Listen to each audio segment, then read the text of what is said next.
बिस्मिल्लाहिर्रहमानिर्रहीम वेलकम। तो slab two way slabs का सिलसिला हमारा कंटिन्यू है। आज के इंशाल्लाह लेक्चर में हमने जो अब तक की नॉलेज गेन किया है, जो डिस्कशन की है, जो एक्सप्लेनेशन हुई है अभी तक, पर्टिकुलरली जो लास्ट लेक्चर था उसमें हमने थिकनेस के मुतालिक, थिकनेस के जो एसीआई के क्राइटेरियाज़ हैं उसको डिस्कस किया था। तो आज मैं चाह रहा था कि हम उसके हम सॉल्व एग्जांपल करें, ताकि जो दो टाइप की पर्टिकुलरली हमने स्लैब्स देखी हैं, एक तो हमारी एच सपोर्टेड स्लैब है उसको हम देख लेंगे, और दूसरा जो फ्लैट प्लेट या फ्लैट स्लैब है जिसके अंदर बीम्स नहीं होंगी, तो उसको हम देखेंगे कि उसकी जो अगर हमने थिकनेस कैलकुलेशन करनी होंगी तो उसका हम क्या क्राइटेरिया और किस तरीके से उसकी सॉल्व एग्जांपल्स को या उसकी डिज़ाइन प्रॉब्लम जो अगर हमारे पास फील्ड में आते हैं या हमारे एग्ज़ाम में आते हैं तो हम उसको फिर किस तरीके से एड्रेस करेंगे। तो एग्जांपल्स हैं ऑन थिकनेसेस कैलकुलेशन पर। जो पहली एग्जांपल है वो हमारे पास फ्लैट प्लेट की है जिसके अंदर आपके पास बीम्स नहीं है। तो डेफिनेटली जैसा आपका लास्ट लेक्चर का नॉलेज या एक्सपीरियंस में आपने देखा होगा कि वो जस्ट एक सिंपल कैलकुलेशंस हैं, और अगर बीम इन्वॉल्व हो जाती है then definitely will have to calculate the moment of inertias and the वो जो रिलेटिव उनकी हमने फैक्टर्स थे, अल्फ़ा का फैक्टर था और एवरेजेस निकालनी थी। थोड़ा सा लेंथी प्रोसीजर है कंपैरेटिवली उसका एच सपोर्टेड स्लैब का। तो एक छोटी सी एग्जांपल है जो कि हम फ्लैट प्लेट के लिए करेंगे, and then will solve another example for edge supported slab. So let's start and let's do our first example. So this is example number 1. I've taken this example from the Nadeem Hassan book. So you can take any example. So this example says कि a flat plate floor system. So मैंने flat plate को I have just highlighted that in red and उसको underline किया ताकि आपको पता चले कि सिस्टम जो है वो फ्लैट प्लेट का है विद पैनल्स हैं जिसमें 24 बाई 20 फीट के पैनल हैं, and these panels are supported on 20 inch square columns, right. So determine the minimum slab thickness required for the interior and the corner flat. So we have to find out the thicknesses required for the interior as well as for the corner column as well. So that अगर आपके पास पूरा एक जो system होगा उसके अंदर definitely interior panel भी होंगे, कॉर्नर कॉलम भी होंगे, तो हम एक दोनों को हम देखेंगे और फिर देखेंगे कि कौन सी थिकनेस हमें सूट करती है, then will adopt the same thickness for the whole level. उस जो स्टोरी लेवल होगी, फ्लोर लेवल होगा, उस लेवल की स्लैब के लिए हम सेम थिकनेस इस्तेमाल करेंगे. So FC prime 4 KSI we are using and FY 60 KSI इस्तेमाल कर रहे हैं. जो पैनल है वो आपको इस फिगर में नज़र आ रहे हैं कि 24 बाई 20 का पैनल है. तमाम पैनल को आप देखेंगे तो एक ही साइज़ के हैं. यहाँ 4 पैनल्स को हमने हाईलाइट कर रखा है, और ऑल कॉलम जो है सपोर्टेड जो है स्लैब वो है 20 इंचज़ बाई 20 इंचज़ के कॉलम के ऊपर. तो स्पेसिंग जो लॉन्ग साइड के ऊपर है वो 24 इंच की है, ये आप देख सकते हैं. ये एज हमने कंटिन्यू दिखाया जो कि इस एज पर है, और अगर आप शॉर्ट डायमेंशन के अंदर देखेंगे तो 20 फीट के आपको पैनल का साइज़ नज़र आ रहा होगा, और जो कॉलम की जो स्क्वायर चूँकि कॉलम है तो 20 इंचज़ बाई 20 इंचज़ का कॉलम होगा. ठीक है, तो बड़ी कंपैरेटिवली आसान एग्जांपल है, होपफुली आपको बड़ी आसानी के साथ समझ में आ जाएगी ये. So slab thickness from table for FY 60 KSI and no edge beams. Exterior panel है हमारे पास, FY 60 KSI है, और चूँकि हमें मालूम है जो हमारा प्रीवियस लेक्चर का नॉलेज है उसमें हमें पता है कि will have to use a table for this particular case, and उसके लिए टेबल जो है वो मैंने यहाँ इंक्लूड किया है. तो टेबल 8.3.1.1 है जो कि ACI कोड का जो 31819 का कोड है उससे लिया हुआ है, सेक्शन 8311 से. So minimum thickness of non pre stress two way slabs without interior beam. Without interior beam से आपको पता है कि मुराद ये ली जाती है कि वो कोई फ्लैट प्लेट होगा, बीम उसके अंदर नहीं है. तो इसके अंदर जब हम आके देखेंगे तो सबसे जो इंपॉर्टेंट चीज़ वो ये है कि how to read the table and how to get the जो स्पेसिफाइड वैल्यू है थिकनेस की, वो हमने कैसे पिक करनी है. तो फर्स्ट ऑफ ऑल आपने देखना है कि FY आपके पास कितना है आउट ऑफ दीज 3 वैल्यूज. जैसे मैंने आपको लास्ट टेबल में बताया था कि अगर आपके पास FY इन तीनों में से नहीं देने you will have to use the interpolation. So right now luckily हमारे पास इस केस में 60 KSI FY गिवन है, it's been given in the table as well. तो 60 KSI का हम यहाँ से ये पकड़ लेंगे, ठीक है. एंड देन यहाँ से अगर आप देखेंगे तो 2 ब्रॉडर कॉलम है, one is without drop panel and one with drop panel. तो हमारे पास चूंकि वो फ्लैट प्लेट है, कोई इसके अंदर वो नहीं है, तो विदाउट ड्रॉप पैनल के अंदर हम आ जाएंगे, और we are looking for the exterior panel first. तो एक्सटीरियर पैनल में ये है, एक्सटीरियर पैनल में ये है. एक्सटीरियर पैनल में इसके अंदर विद इन दिस 2 कॉलम है without H beam and with H beam. तो as we have the flat plate तो विदाउट एच बीम आएगा, ठीक है. तो विदाउट एच बीम और FY 60 के लिए अगर आप देखते हैं तो ln/30 का जो है वो हमारे पास फॉर्मूले से चीज़ मिल रही है, ठीक है. तो हमने यहाँ से पिक कर ली कि हमारा जो H मिनिमम है that would be ln/30. Now will have to see कि what exactly would be the ln, क्योंकि क्लियर स्पैन है बिटवीन 2 सपोर्ट्स. राइट। तो दो सपोर्ट्स दरमियान जो क्लियर स्पैन है उसको हम जाके देखेंगे कि वो क्या निकलता है। तो मैंने नेक्स्ट स्लाइड में इंशाल्लाह वो भी एक्सप्लेन करेंगे। तो होपफुली यहाँ जो टेबल से वैल्यू पिक करना है तो ये आपको समझ में आई है कि किस तरीके से हमने वैल्यू को पिक करना है। मैं दोबारा एक्सप्लेन कर देता हूँ। सबसे पहले आपने देखना है कि आपका FI क्या है। FI हमने देखा कि हमारा 60 है, एंड देन फिर आपको जैसे मैंने बताया कि यहाँ दो ब्रॉडर पैनल हैं, without drop panel, with drop panel. क्योंकि हमारे पास दोनों केसेस के अंदर हमारे पास फ्लैट प्लेट है, तो सिंपली हम विद ड्रॉप पैनल तो हम ले नहीं सकते क्योंकि फ्लैट प्लेट पैनल इसमें प्रोवाइडेड नहीं है। तो हम इसके अंदर पहुंच जाएंगे। जब इसके अंदर पहुंचेंगे तो ये इसके अंदर दो कॉलम है, इंटीरियर पैनल, एक्सटीरियर पैनल। तो we are considering right now the exterior panel, तो will see the exterior panel. Within the exterior panel we have two column, without H beam and with H beam. So as we are using no beam at the edges, so we will be using the without edge beam, and for without edge beam, the value of the minimum thickness is ln upon 30. Okay, so we have picked that particular value of ln upon 30, and then we'll see कि किस तरीके से हम ln को explain करेंगे और फिर से थिकनेस को निकालेंगे। तो यहाँ मैं ln को एक्सप्लेन करने के लिए जा रहा हूँ कि ये 24 फीट का जो है सेंटर टू सेंटर डिस्टेंस है इसका, और ln जो है ये डिस्टेंस होगा जो कि क्लियर डिस्टेंस होगा बिटवीन दी सपोर्ट। तो हमें करना क्या होगा, हमें 24 फीट में से हाफ कॉलम की विड्थ यहाँ से निकालनी होगी और हाफ कॉलम की विड्थ यहाँ से निकालनी होगी। ठीक है, जो कि यहाँ मैंने दिखाई है। अब कॉलम की जो विड्थ है ये मैंने थोड़ी लार्ज करके दिखाई है ताकि so that would be easier for you to understand. You can see that column is 20 inch square column. So this is 20 inches, this is 20 inches, and half of that 20 inches because this is the center line. Column की centre line से गुजर रहा है, तो centre line से मतलब मुराद ये होगी कि हमें कॉलम को भी हाफ में लेना होगा। तो कॉलम का हाफ लेंगे तो 20/2 यहाँ भी आ जाएगा और 20/2 आपके पास यहाँ भी आ जाएगा। तो ये 20/2 है, तो definitely the other part would also be 20/2। तो ये हमारे पास क्लियर स्पैन आ गया। अब इस क्लियर स्पैन को निकालने के लिए क्या है कि the total length is 24 feet, as you can see is the 24 feet minus 2 time, one is this 20/10, the other is this 20/10. So minus 2 time 20/10, 20/2 half उसका करेंगे। और चूंकि ये इंचज़ में है and we are using the unit जो है fit में इस्तेमाल कर रहे हैं, तो सिंपली इंचज़ को हम 1/12 से डिवाइड कर देंगे, 12 से हम डिवाइड करेंगे तो will get the value in fit. तो यहाँ आपको ये फिट में मिल जाएगा। तो इससे जो आपको वैल्यू मिल रही है क्लियर स्पैन की, वो लॉन्गर डायरेक्शन में हम इसलिए ले रहे हैं क्योंकि इसमें हम लेंगे तो जो वैल्यू आएगी वो शॉर्टर डायरेक्शन से डेफिनेटली ज़्यादा होगी, और यही हमें इस्तेमाल करना पड़ेगी कि out of this 2 dimension, one is the longer and one is the shorter. तो लॉन्गर के लिए हम ले लेंगे तो will be safe for the shorter as well. So for the longer side, the clear span is 22.33 feet. So using this value of 22.33 feet in this particular formula that we picked from the last slide from the table of the ACI code, तो using this ln here, this 22.33 feet को हम यहाँ डालेंगे और यहाँ हम definitely इसको inches में कन्वर्ट कर देंगे so that we will get the values in inches. तो ये 22.33 feet and then we multiplied it by 12 to get the values in inches and divided by 30. So we've got the value of 8.93 inches, which is very nearly equal to 9 inches. So slab thickness required for this particular case, which is flat plate case and exterior panel. For that case, we got the value of slab thickness as 9 inches. ठीक है, as per ACI criteria. So that is very important. किसी भी slab का जब design का वो तरीक़ाकार आएगा तो उसमें सबसे पहले आपने स्लैब थिकनेस को एस्टिमेट करना होगा, वो कैलकुलेट करना पड़ेगा। उसके बाद जो फिर हमारे नेक्स्ट स्टेप आएंगे, हम शेयर की देखेंगे, शेयर चेक करेंगे कि ये जो स्लैब थिकनेस है वो शेयर के लिए फिट आ रही है या नहीं, सूट कर रही है नहीं कर रही है। And then will go for the design moment, जो डायरेक्ट डिज़ाइन मेथड है पर्टिकुलरली, जिसके लिए मेरे पास कुछ आप लोगों ने रिक्वेस्ट भी की उस पर। Definitely we are going towards the direct design method. कुछ ने मुझे रिक्वेस्ट की थी कि मैं डायरेक्ट डिज़ाइन मेथड पे एक्सप्लेन करूँ, तो डायरेक्ट डिज़ाइन मेथड को हम एक्सप्लेन करने जा रहे हैं। देन इंशाल्लाह finally will have a look on the ये जो दूसरा हमारा मेथड था इक्विवेलेंट फ्रेम मेथड, उसके ऊपर भी हम बात करेंगे। तो डायरेक्ट डिज़ाइन मेथड के लिए भी सबसे पहले जो फर्स्ट स्टेप नंबर 1 होगा, you will have to calculate the slab thickness.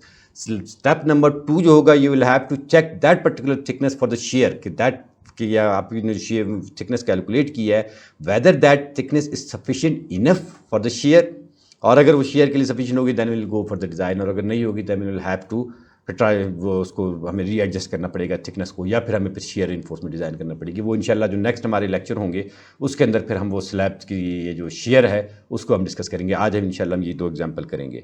तो यहाँ हमें एक्सटीरियर पैनल के लिए 9 इंचज़ की थिकनेस हमें ACI कोड के क्राइटेरिया के जरिए से मिली। ओके, अब हम इंटीरियर पैनल को भी देखेंगे। तो सेम FY 60 के SI है, नो एच बीम है। जब नो एच बीम है तो डेफिनेटली यू नो कि the value of alpha would be 0 for that and means कि no beam. So panel is interior panels. Again referring to the same table, ठीक है, FY 60 without drop panel, exterior panel नहीं है, अब exterior panel से हम निकल गए हैं, इसको हमने ख़त्म कर दिया, we are into the interior panel. Interior panel में अगर आप 60 को यहाँ से मैच कराएंगे तो ये आपके पास LN बाय, ये मैं यहाँ से पेन ले लेता हूँ ताकि आपको मार्क करके दिखा दूँ। तो ये हमारे पास 60 है और ये हमारे पास LN बाई 33, ठीक है। यहाँ से हम ये पहुँचे, यहाँ से हम ये पहुँचे, तो ये दो तरीके से आपने LN बाई 33 की, LN बाई 33 की वैल्यू पिकअप की, एंड देन द सेम आप जो लेंथ निकाली थी हमने, क्लियर लेंथ, वो हम यहाँ इस्तेमाल कर लेंगे, ठीक है। तो लेंथ वो भी सेम, जैसे मैंने आपको वहाँ भी बताया था कि जो लेंथ हम इस्तेमाल करेंगे वो सेम लेंथ होगी जो कि हम लेंगे लॉन्गर डायरेक्शन के लिए, क्योंकि लॉन्गर डायरेक्शन में लेंथ ज़्यादा है तो वहाँ हमारे पास जो वैल्यू ऑफ थिकनेस की वैल्यू आएगी वो ज़्यादा आएगी, तो इसलिए हम ज़्यादा वाली लेंथ इस्तेमाल कर लेंगे, वो हमारे पास शॉर्टर डायरेक्शन के लिए भी सेफ होगी। तो using the same formula LN by 33, इसके अंदर हमने वैल्यूज डाली तो यहाँ से हमें 8.5 इंच मिली। तो इंटीरियर पैनल के लिए 8.5 इंचज़ की थिकनेस सफिशिएंट और एक्सटीरियर पैनल के लिए 9 इंचज़ सफिशिएंट। तो if you use the value of 9 inches that would be safe for the interior and the exterior panel. So you can take the value of slab thickness की जो value होगी you can take it as 9 inches, ठीक है। तो that was example number 1।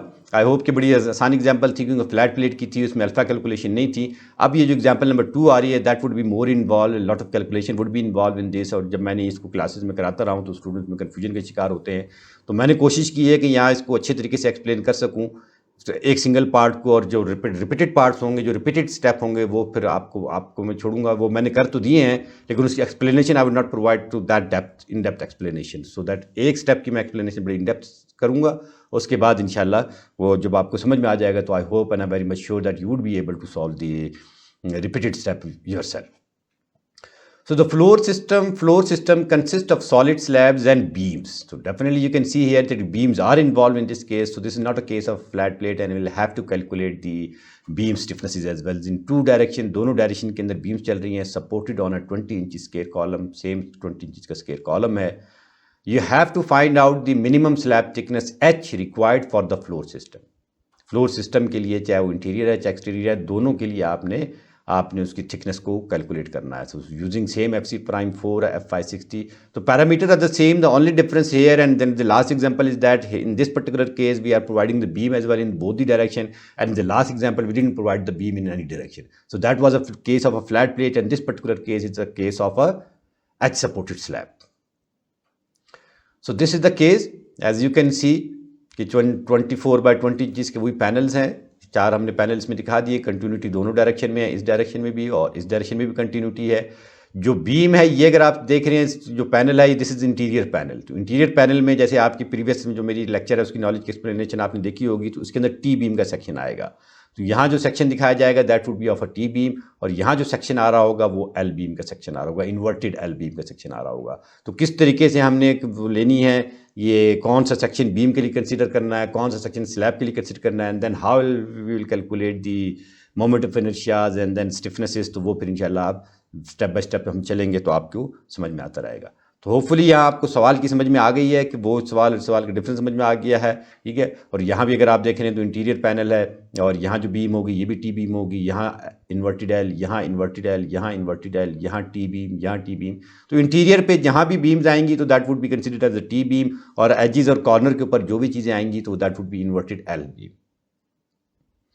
So moving ahead the cross sections are, अब इसमें जो ए पर जो टी सेक्शन है उसका जो ये पहले इन्वर्टेड एल का देख लें कि जो बी पर हमने दिखाया हुआ सेक्शन वो इस किस्म का होगा। ये अब हम इसकी कैलकुलेट करेंगे किस तरीके से हमने इसकी ये डायमेंशंस लेनी है। ये डायमेंशन तो हमें गिवन है इसकी, ये वाली कि स्लैब थिकनेस हमें पता है कि टोटल जो डेप्थ है इसकी 22 इंचज़ है और स्लैब थिकनेस हमने कितनी ली हुई है, ठीक है। ये हम अज्यूम कर रहे हैं इनिशियली, उसमें से हम फिर ये वैल्यू निकाल सकते हैं। और ये जो इसकी फ्लैंज की विड्थ है ये हमने कितनी लेनी है, ये अब हम देखेंगे कि हम किस तरीके से ACI की जो रिकमेंडेशन है, क्राइटेरिया है, उसको फॉलो करते हुए ये चीज़ हम कैसे लेंगे। इन द सेम केस ये जो हमारे पास टी का सेक्शन है, ये वाला जो कि आपके पास ए पर नज़र आ रहा होगा, यहाँ या यहाँ ये टी का सेक्शन नज़र आ रहा होगा, इसके अंदर ये फ्लैंजेस कितने लेने हैं, ये कितनी लेनी है, ये अगर आप वो देखेंगे वही 22 इंचज़ है, ठीक है। और ये जो बीम है ये बीम डेफिनेटली पहले से डिज़ाइन हुई हुई है, because we are not designing the beam here, तो width of the beam is specified to you already. The width of the beam is known to us, and then we will have to calculate this flange width and then with the help of this flange bridge we'll have to calculate the moment of inertia और all those cheese. So section ये है, इस section की जो dimensions हैं इसको हमने अभी तक मालूम करना है, इस section की जो dimension है इनको अभी तक हमने find out करना है. ये अब हम आगे explain करते हुए चलेंगे तो आपको इंशाल्लाह अफाका होगा. To find h we need to find alpha m. Definitely आप जानते हैं कि स्लैब थिकनेस को मालूम करने के लिए आपको मीन एवरेज अल्फा लेना है. Therefore moment of inertia of beam, moment of inertia of slab and alpha for each beam. क्योंकि एवरेज है इसका मतलब ये कि ईच बीम के लिए will have to calculate the alpha, each slab panel के लिए will have to calculate the alpha in the long and short direction. Will have to calculate long in the long direction as well, will have to calculate in the short direction. तो दोनों direction के अंदर हमें alpha भी लेनी होंगी, दोनों direction के अंदर हमें moment of inertia of beam, दोनों डायमेंशन के अंदर हमें moment of inertia of slab भी लेना होगा. तो it's a bit lengthy procedure, but आपके लिए समझना ज़रूरी है क्योंकि आपने आगे चल के डिज़ाइन करनी है ताकि हम इंशाल्लाह स्टेप बाय स्टेप चलेंगे. होपफुली आपकी अंडरस्टैंडिंग इससे बनेगी. तो अब यहाँ मैं बताना ये चाह रहा हूँ, ये कोड का ही मैंने सेक्शन लिया है और इसको मैंने इसीलिए बॉक्स के अंदर बंद किया है और कुछ हाईलाइट किए हैं. सेक्शन 8.4.1.8 है ECI कोड का. ये वो बता रहा है कि कितनी आपने सेक्शन बीम का कंसीडर करना है for calculation of the moment of inertia. So to pay attention here, आप अपनी कंसिडरेशन यहाँ पे करें. If you are tired just take a break and come back here, ताकि ये जो पर्टिकुलर स्टेप है, एक्सप्लेनेशन है ECI कोड की, ये आपकी समझ में आए. तो I will go very slowly, will read it out and then will explain कि इंशाल्लाह ये क्या चीज़ है.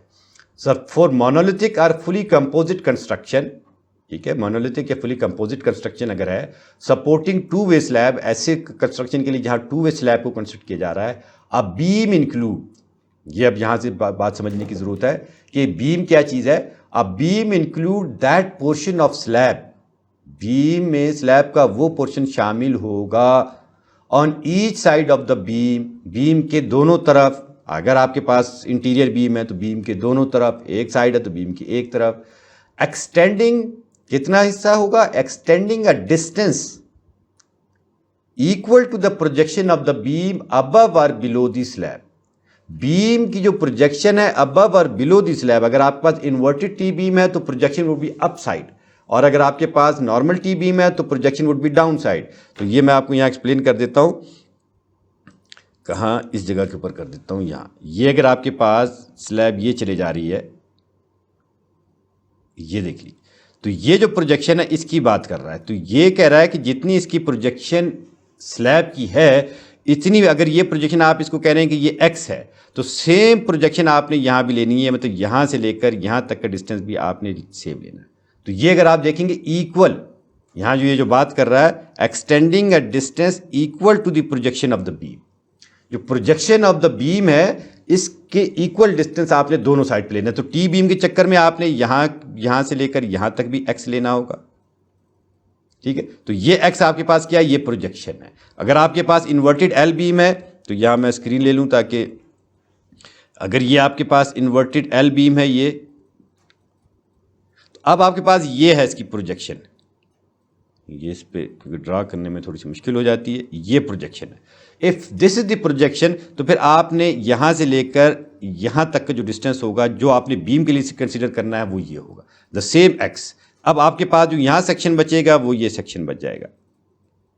इसका मतलब ये है कि ये भी x होगा और ये भी x होगा. सो that would be considered for the inverted L beam. और अगर आपके पास ये एल बीम है जिसकी प्रोजेक्शन ऊपर की तरफ है तो same criteria would be adopted, right. So same way में अगर आपके पास ये आप टी बीम ले रहे हैं और ये आपके पास यहाँ कंटिन्यूस है, यहाँ ये और यहाँ ये, तो अब आपने क्या करना है, ये जो प्रोजेक्शन आपके पास x है ये वाली, सेम आपने लेंथ यहाँ कंसीडर करनी है x एंड सेम लेंथ आपने यहाँ कंसीडर करनी है x. तो इन द रिजल्ट आपके पास क्या हो जाएगा, आपके पास जो बीम आएगी टी बीम वो इस किस्म की आ जाएगी. तो ये आप देख रहे हैं कि ये आपके पास विड्थ वेब की है, तो ये आपके पास विड्थ की वेब BW, तो यहाँ आपके पास x और यहाँ आपके पास x. So that is the portion of the slab that would be considered in a beam for the calculation of the moment of inertia, and this particular portion would be contributing. तो ये वो constraint provide कर रहा है आपकी slab को, क्योंकि जो ये आपके पास मोनोलिथिक कंस्ट्रक्शन है ना, तो हमने जो कंसेप्ट अपने लास्ट लेक्चर में देखा था कि बीम और स्लैब एक दूसरे को रिस्ट्रेंट प्रोवाइड कर रहे हैं. बीम जो है स्लैब को रोटेट होने से रोक रही है. अब कितना पोर्शन रोक रहा है वो हम इस तरीके से कैलकुलेट करेंगे जो यहाँ हम देख रहे हैं. ओके तो अब ये यहाँ अगर एक्सप्लेनेशन इतनी समझ में आई है क्योंकि काफ़ी मैस हो गया है यहाँ, तो हम यहाँ जाके स्टेप बाय स्टेप अपने इस लेक्चर में दोबारा पहुँचेंगे और फिर आपकी समझ में आएगा। ये यहाँ से मैं इसको डिलीट कर देता हूँ ताकि, क्योंकि यहाँ हमारे पास ये जो एक्सप्लेन किया है मैंने, ये यहाँ ये मेरा ख्याल है काफ़ी हो गया। अच्छा, अभी हम पॉइंटर ले लेते हैं दोबारा और अब इसको हम ये कर देते हैं। तो ये वो बात है जो कि हमने वहाँ लास्ट स्लाइड में हमने ड्रॉ करके बताई कि ये बी डब्ल्यू, ये आप देख रहे हैं तो ये this is the B W two H B अगर आप देख रहे हैं this is the projection H B. तो एक एच बी आपके पास यहाँ आया और एक एच बी आया, ये जो कौन सा ऑरेंज मेरे ख्याल में है, मैं ज़्यादा कलर कॉन्शियस नहीं हूँ। तो ये जो ऑरेंज है, ऑरेंज का एक एच बी ये आया, एक एच बी ये आया, तो B plus B W plus two H B, so that is the portion of the slab that would be considered in B for the calculation of the moment of inertia. तो ये तो ACI, ये this figure has been taken from the ACI, this particular box has been taken from the ACI code 31819, right, and this is the HF, the thickness of the flange. और ये वो कह रहा है this should be less than और equal to BW, क्योंकि BW ये है, इसका मतलब ये कि जो ट्वाइस थिकनेस आएगी फ्लैंज की, ये 8 टाइम HF से लेस होना चाहिए। 2 टाइम HB, यहाँ मैं पेन ले लूँ, ये जो चीज़ है ये अगर आप देख रहे हैं तो ये तो ऑलरेडी यहाँ मौजूद है। ये जो 2HB है ये 8 टाइम HF है, इससे लेस होना चाहिए।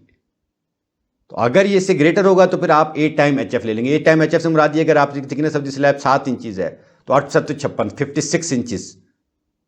ओके, तो ये जब हम एग्जाम्पल को आगे हम देखेंगे तो आपको मजीद समझ में भी आएगा कि ये क्या हो रहा है। तो होपफुली यहाँ तक आपकी समझ में ये आनी चाहिए कि प्रोजेक्शन कितनी लेनी है, equal to the projection of the, जो बीम की प्रोजेक्शन है अबव और बिलो द स्लैब, जो भी प्रोजेक्शन है बीम की, उससे इक्वलेंट इस साइड पे भी लेनी है, उससे इक्वलेंट आपने इस साइड के ऊपर भी लेना है। तो दोनों साइड के ऊपर आपने प्रोजेक्शन को इक्वल ले लेना है और फिर ये पोर्शन आपने बीम के अंदर कंसिडर करना है। और फिर ये जो सेकंड पार्ट है इसका, ये वाला पार्ट पर्टिकुलरली, इस पार्ट को फिर हम देखेंगे कि ये कंडीशन ACI ने रिस्ट्रिक्शन लगाई है कि भाई ये सारी की सारी चीज़ जो आपके पास लेफ्ट हैंड साइड पे है, राइट हैंड साइड से लेस होनी चाहिए या इसकी इक्वलेंट होनी चाहिए। Okay, so moving ahead, so we are assuming here, तो हम यहाँ इनिशियली एक स्लैब थिकनेस अज्यूम करेंगे और फिर हम जब उसको वेरीफाई कर लेंगे तो हम देखेंगे कि यही सही है या नहीं। तो इसलिए आप मैंने लिख भी दिया to be checked later, to be checked later. इसको हम बाद में वेरीफाई करेंगे। इनिशियली आप 6 inches 7 inches 8 inches 9 inches 5 inches जो को भी लेके चलना चाहते हैं आप लेके चलिए,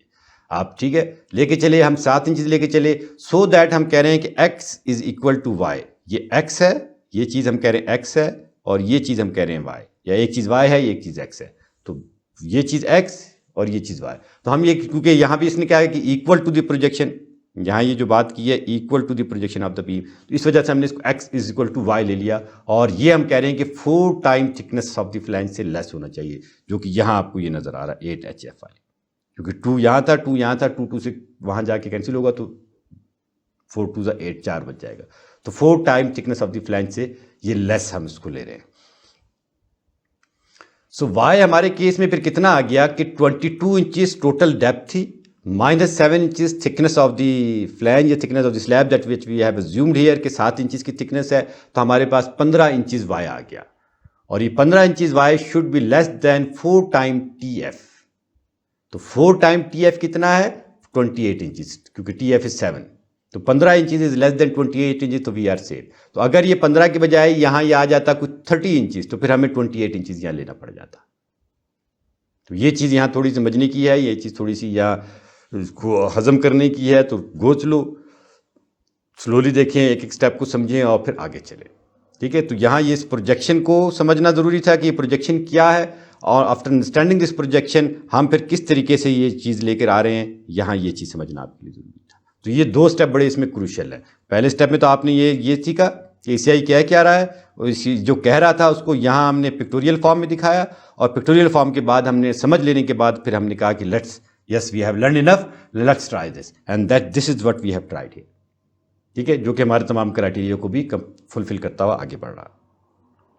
तो on the basis of this, ये फिर लंबी लाइन लग गई, इसको हम थोड़ा सा इरेज करते हैं, ये लाइन इरेज करते हैं। So on the basis of this अगर आप देखें तो BE जो है that is BW plus 2 time HW, तो 16 इंचज़ इज दिस BW, ठीक है। 2 टाइम HW जो कि आपने निकाला था 15 इंचज़, तो 2 टाइम 15 इज इक्वल टू 30, तो टोटल जो आपके पास थिकनेस आई है वो 46 इंचज़ आई आ गई फ्लैंज की। तो हम नेक्स्ट उसमें इसका वो भी आपको दिखा देंगे, बल्कि यहीं दिखा दिया। तो ये जो BE आया है, ये BE ये 16 इंचज़ प्लस दिस, तो 2 टाइम 15, क्योंकि ये भी 15, X भी 15, Y भी 15, तो दोनों हमने 15 ले लिए थे। तो 15 दूना 30, 30 आपके पास ये आ गया, प्लस 16 ये आ गया, तो 46 इंचज़ BE आ गई। तो रेस्ट ऑफ द डायमेंशन आपको पता है कि आपको पता चल गई है कि ये भी हमने 15 ले लिया, ये भी 15 ले लिया, तो टी बीम की जो तमाम डायमेंशन थी वो अब हमें पता चल गई हैं। और जो नेक्स्ट स्टेप होगा that would be the calculation of moment of inertia, compute the moment of inertia of the section. तो यहाँ मेरा ख्याल है हम एक ब्रेक ले लेते हैं ताकि फिर 2 पार्ट में आ जाए, क्योंकि ये नेक्स्ट पोर्शन भी काफ़ी लंबा चलना है। तो नेक्स्ट वीडियो में फिर हम इसको फर्दर एक्सप्लेन करते हैं, आगे के स्टेप को लेके चलते हैं। So thank you, see you in next lecture.